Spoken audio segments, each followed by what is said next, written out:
சொல்லி வச்சுக்குது அப்படின்னா, உங்களுக்கான நேரமோ, உங்களுக்கான யோகமோ, உங்களுக்கான முகூர்த்தமோ வந்து சரியா அமையாம இருந்தாலும், அந்த அமைவதற்கான நாள வந்து நீங்க தேடிக்கிட்டு இருக்கக்கூடிய நேரம் இருக்கக்கூடிய சூழல்ல வந்து, நீங்க எந்த ஒரு நாளும் நட்சத்திரமும் பார்க்க வேண்டாம்.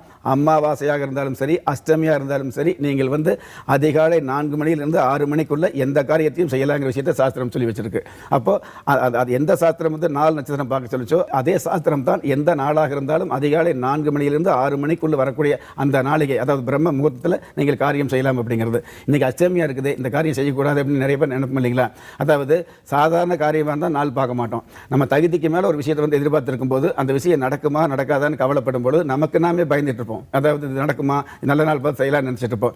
இன்னைக்கு இந்த காரியத்தை செஞ்சே ஆக வேண்டிய ஒரு நிர்பந்தம் இருக்கும். அன்னைக்கு பார்த்தீங்கன்னா கரெக்டாக அஷ்டமி இருந்துட்டு இருக்கும், அல்லது பிரதம திதி இருந்துட்டு இருக்கும். இப்படி இருக்கும்பொழுது நம்ம இந்த காரியத்தை செஞ்சோம்னா நமக்கு தடங்களாகவே ஒரு பயம் இருக்கும். அந்த மாதிரி பிரதம திதியாகவே இருந்தாலும் சரி, அது அமாவாசைக்கு அடுத்து வரக்கூடிய பாட்டிமை என்று சொல்லக்கூடிய அந்த திதி வந்து பிரதமைன்னு சொல்லுவோம். அந்த